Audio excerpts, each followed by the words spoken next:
Hello mga titara! Samahan nyo kami sa aming ganap. For today's video, tayo nga ngayon ay pupunta kila Bebe Pau Pau. Ito na nga yung kadugtong ng vlog natin mga ti. Umalis nga ako ng bahay na napakaganda yung makeup at fresh na fresh. Pero pagkabalik nga natin, ganito na nga yung itsura ko. Mga timukha na akong dugyot. Gusto ko na Welcome to maligo. Philippines! Ang legit.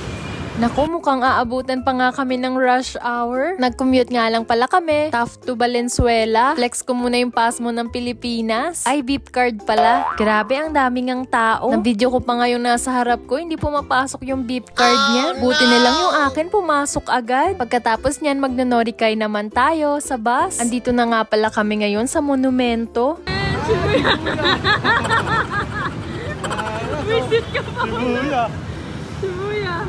Loko nga tong si Pau in Japan. Shibuya daw to ng Pilipinas. Pagka-post niya nga yan sa story, doon ko lang nalaman na marami palang magnanakaw dyan. Kaya mag-ingat kayo mga ti, huwag kayo mag-cellphone kagaya namin. At dahil kaninang umaga pa nga kami naglalakad, ang sakit na talaga ng paa ko. Kaya napabili nga ako ng tsinelas. Tapos may nadaanan nga kaming Siomai House. Bigla nga nag-crave si Bebe Pau Pau dito. Kaya naghati nilang kami. Sumubo nga lang pala ako dito ng isa dahil na-miss ko rin to. In fairness, masarap pa rin siya mga ti. At nagustuhan ko nga rin yung chili garlic nila. Tapos nga sinundo na nga kami dito ng private driver namin. Ciao! Joke lang Kuya Patrick. Akala nga namin hindi kasama si Saki Boy kaya nagulat talaga kami. Hi, Saki! Dito ka na sa likod.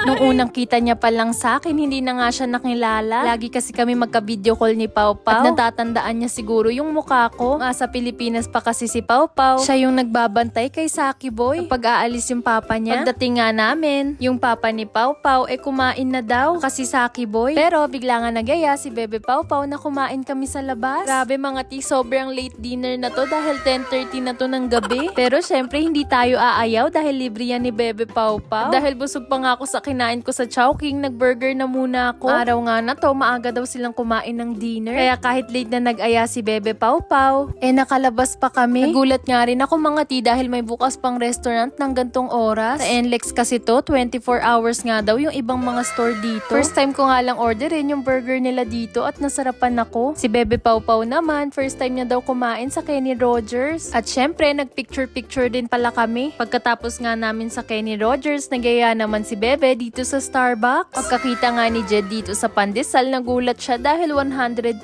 pesos. Pasabi na nga lang siya dyan na grabe, 110 isa. Kaya tawa kami ng tawa. At syempre, picturean tayo uli. Pagkatapos nga namin mag-chill at magkwentuhan, umuwi na rin kami. Ito nga, next day na tayo mga ti. Maaga rin pala kami nagising at umalis ngayong araw para lakarin yung mga dapat lakarin. Nakakita nga ako dito ng Carioca kaya agad-agad akong bumili. O siya, yun lang yung ganap natin for today's video. I hope you enjoyed this vlog. Thank you for watching. それじゃあ、またね.